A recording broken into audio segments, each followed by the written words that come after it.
Qui sont les freelances dans la tech qui osent ou qui décident de se faire accompagner?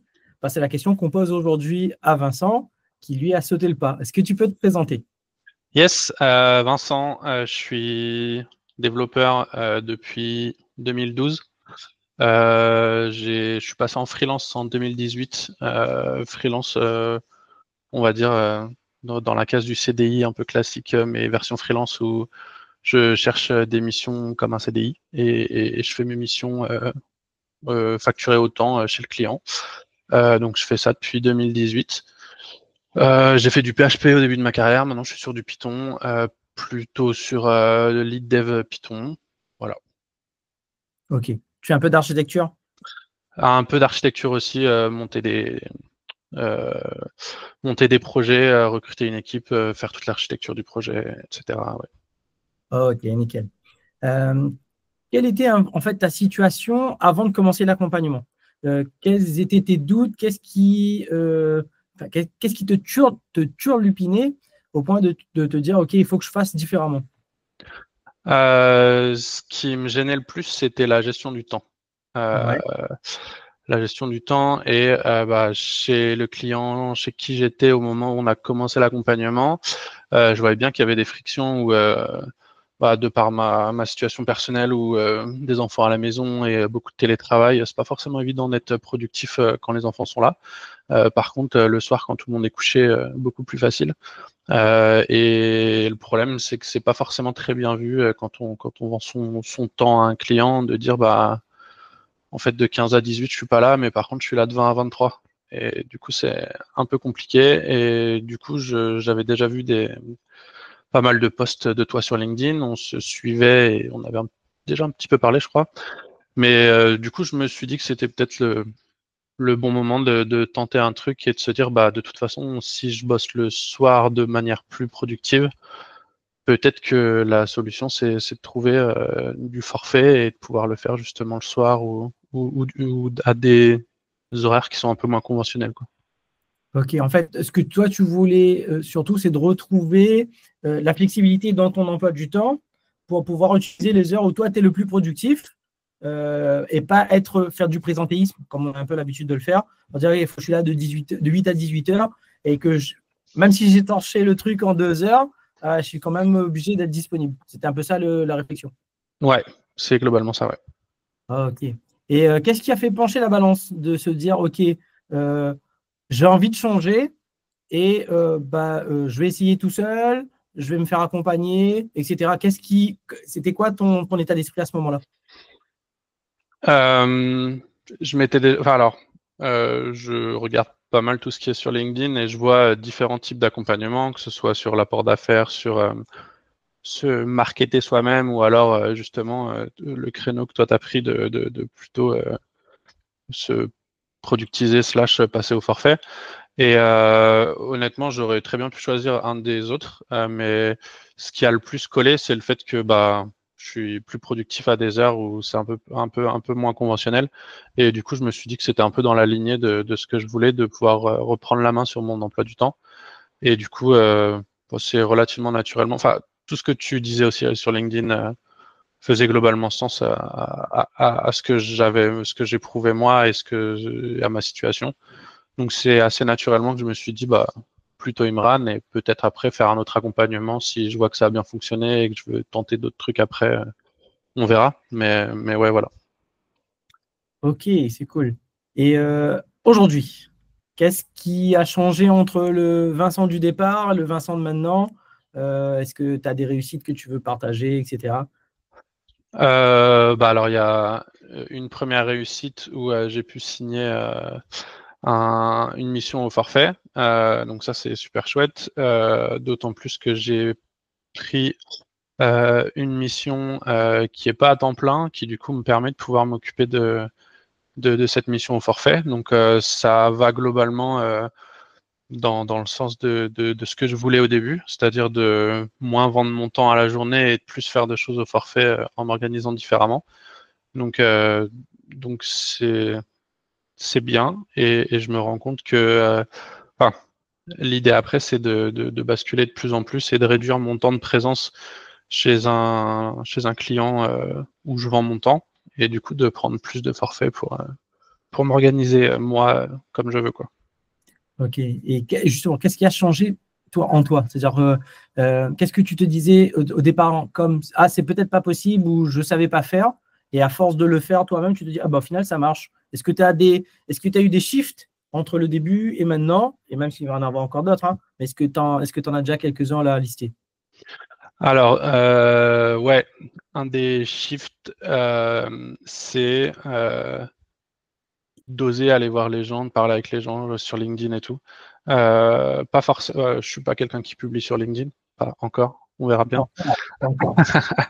Mais ouais, enfin, c'est ce que tu nous conseilles dans ton accompagnement, qui est de dire, bah, allez voir vos anciens chefs ou autres, ou les personnes avec qui vous avez bien bossé et tout, pour confronter un peu les idées que vous aviez sur pourquoi est-ce que j'ai été pris dans cette mission, enfin, de vraiment comprendre le contexte de l'autre côté de la barrière pour arriver à comprendre un pattern et à comprendre à quel point on est utile et à quel point on peut servir une cause qu'on n'avait pas forcément a priori compris au début. Donc ça, c'est un des premiers shifts. Et ouais, le deuxième shift, 100% d'aller voir des gens. Et c'est comme ça que du coup, j'ai eu la mission au forfait de faire, on va dire, un peu un all-in, de se dire, bah allez, on y va. Et puis, je sais qu'il y avait une petite ouverture, donc j'ai saisi l'opportunité. Ça a failli ne pas se faire et finalement, ça s'est fait.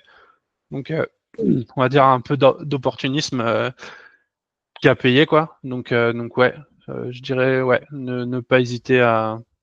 Enfin, c'est un ancien collègue, il va pas vous manger. Allez-y, quoi. Ouais, en fait, souvent, je le vois, moi, beaucoup avec des freelances ou même des techs en général. Pourquoi tu as fait ce projet? Ah, je ne sais pas, on m'a dit de le faire. Moi, je suis arrivé, j'ai mis mes compétences en place et je l'ai fait. Ouais, mais ça s'attaque dans quoi? Pourquoi toi? Pourquoi ça a été. Ah non, mais je ne sais pas, je ne sais pas, je ne sais pas. Et moi-même, hein, le premier, on me dit de faire ça, je fais, je suis payé pour. Et dans quoi ça s'intègre dans l'entreprise, je m'en fous. Mais en fait, non, c'est plutôt cette partie-là qui est hyper importante. C'est quand tu sais pourquoi, ta valeur, pourquoi on a décidé de te payer toi plutôt que quelqu'un d'autre, pourquoi ta compétence était utile, bah, tu sais trouver les raisons et les mots pour que les prochaines personnes avec qui tu vas discuter, bah, tu peux réutiliser les mêmes arguments pour te vendre. Vendre ta compétence, vendre des résultats. Donc ça, c'est le premier point. Tout le monde, 100% des gens avec qui je discute, pourquoi tu as fait le projet? Ah, mais je ne sais pas, c'est le lead dev qui m'a dit de faire, j'ai fait. Oui, mais pourquoi lui, c'était intéressant pour lui? Ah non, déjà, ça, c'est le premier point. Et deuxième point, oui, parler avec des gens. Enfin, ça, je le répète souvent dans les posts, et les gens me regardent avec des gros yeux, mais si tu parles avec personne, à quel moment tu es censé vendre quoi que ce soit? Ben, parler, c'est le BABA. C'est comme si je vais faire du code, mais tu n'ouvres pas ton IDE. Ouais, tu vas faire du code sur du papier. Non, c'est pas possible. Il faut ouvrir ton IDE à un moment donné si tu veux faire du code, quoi. Tu ne peux pas faire autrement. Ben, c'est pareil. Si tu veux vendre, alors pas toutes les conversations mènent à la vente. Mais si à la base, le point obligatoire nécessaire, c'est de parler et tu ne le fais pas, ben, il n'y a aucune chance que ça aboutisse. Donc, c'est pour ça que c'est un des points qu'on regarde au tout début, parler avec des gens. Et les plus faciles, c'est, comme tu disais, les gens que tu connais déjà, en fait. Il n'y a pas besoin d'aller chercher des inconnus, etc. Non, parler avec des gens que tu connais. Et ça, souvent, ça débloque énormément de choses. C'est bien de le montrer et de le rappeler. C'est la base de la base. Ouais. Cool. Comment tu te sens maintenant? Bah, écoute, super, super bien. Je sais en plus que, enfin, c'est aussi on n'en a pas parlé, mais un des aspects aussi, c'est que la mission que j'ai actuellement au forfait, la personne, le client avec qui je travaille, m'a dit qu'il y avait sûrement possibilité d'en avoir d'autres aussi derrière. Donc c'est un des trucs aussi où, enfin, t'en parles pas mal aussi dans ta formation de ça, mais on n'en a pas discuté jusqu'à présent ici. Mais oui, à partir du moment où on a ouvert une porte qui est de faire une mission au forfait pour un client, s'il est content, il aura forcément en général quelque chose d'autre à vous faire aussi après, quoi. Et donc là, c'est un des premiers trucs qu'il m'a dit une fois qu'on avait signé. C'était bah écoute, en plus j'ai plein d'autres projets, j'ai plein d'autres trucs, donc hâte de pouvoir bosser avec toi. Donc là, je me suis dit que c'était un très bon point en plus, quoi. Voilà, le pire, c'est qu'il te propose déjà d'autres projets alors qu'il vient tout juste de signer et que tu n'as encore rien foutu. C'est ça. Voilà, Bah, c'est ça. après, il y avait Bah, justement, le fait qu'on se connaisse, Échange. qu'on ait déjà travaillé ensemble, qu'on s'apprécie l'un et l'autre, qu'il apprécie aussi mon travail, ça, bah, c'est un des facteurs qui fait que c'est aussi pour ça qu'il m'a choisi sur cette mission-là. Et puis voilà. Ouais, c'est aussi le truc, c'est que les gens, ils achètent, d'accord, ils achètent des compétences, mais surtout, ils achètent la confiance, enfin, le fait de bosser avec toi, j'ai confiance en toi. Ouais, et pas parce que ça ne va pas fonctionner. C'est que si ça merde, je sais que tu vas tout faire pour que ça reparte. Et Ouais. c'est souvent ça que les gens, ils ne cherchent pas que tu vas réussir le projet. Bah oui, on te paye pour réussir le projet, donc il n'y a pas de souci. Mais le but, c'est que si ça commence à dérailler, j'ai suffisamment confiance en toi, parce que j'ai déjà bossé avec toi, etc., que ouais, tu vas être capable de le remettre sur pied, mon projet, et de le faire réavancer. Et c'est souvent ça qui rassure les gens. Pas, parce que les compétences, tu peux les trouver partout. Mais le fait d'être. Que toi, tu ne vas pas venir me rajouter des cailloux dans mes propres chaussures. Et Ouais. c'est ça, en fait, souvent qui déclenche les achats. Moi, je le vois aussi avec mes propres clients en tant que freelance. Ils bossent avec les mêmes prestataires parce qu'ils savent que par le passé, il y a eu des emmerdes et le prestataire avait bien géré. Donc, bah, lui, je le fais plus confiance que les autres, en fait. C'est aussi simple comme ça. OK. Qu'est-ce que tu donnerais ou qu'est-ce que tu dirais à quelqu'un qui hésite à se faire accompagner en général? Alors, déjà, de bien choisir l'accompagnement qu'il veut. Comme j'ai dit précédemment, en fonction des envies, et de ce qu'on a envie de faire et de ce qu'on peut faire et de ce qu'on veut faire, il y a tout un tas d'accompagnements différents disponibles. Et puis, bah, tout simplement, un accompagnement, c'est quelqu'un qui, en général, sait ce qu'il fait, qui a déjà accompagné d'autres personnes, qui du coup a toute une trame et qui on a juste à suivre son accompagnement en fait. Et du coup, enfin, il y a ce côté-là où c'est un peu comme c'est une formation finalement, de comprendre et d'arriver à avoir ce changement aussi dans sa tête, d'état d'esprit et de façon de fonctionner pour arriver à ce qu'on veut. Et il y a aussi la partie, je savais que j'allais oublier. Non, c'est pas. Il y a cette partie de on suit quelqu'un et ça fonctionne parce que la formation est faite de telle façon qu'on arrive d'un point A à un point B. Mais il y a aussi surtout le fait que je suis un humain, que si je devais le faire tout seul, j'aurais abandonné au bout de 30 minutes. Et que là, du coup, bah, c'est tout bête, mais le fait de payer quelqu'un qui m'accompagne là-dedans, bah, je suis pas tout seul. Et du coup, je lui dois des comptes. Et c'est, je pense, très humain de devoir fonctionner comme ça. Et c'est clairement enfin, un indispensable, je pense, pour mener à bien une formation, quoi. Ouais, c'est ce qu'on appelle, les Américains aiment bien appeler ça l'accountability buddy. C'est Ouais. le gars qui, tu sais qu'il est là pour te donner un coup de cravache si tu n'es pas sur les rouges. Bon, je rassure tout le monde, hein, je ne donne pas de coup de cravache. Mais ça sert, tu sais, quand ça va mal, ou j'ai pas envie de faire, ou j'ai la flemme, bah, d'avoir quelqu'un, ouais, mais qu'est-ce qui bloque, pourquoi, etc. Allez, on ramène quelque chose qui apparaît hyper compliqué en quelque chose de tout simple. Ah oui, fais juste un pas. Ah ouais, ok, un pas, c'était facile. Un deuxième pas? Ah ouais, bah en fait, c'est facile. Bah, 3 pas? Ah bah, c'est facile. Ok, bah, je commence à marcher. Et C'est ça.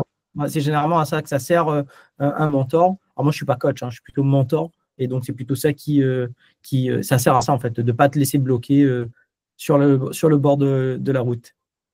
Ouais. Bon. Qu'est-ce qu'on peut te souhaiter pour la suite?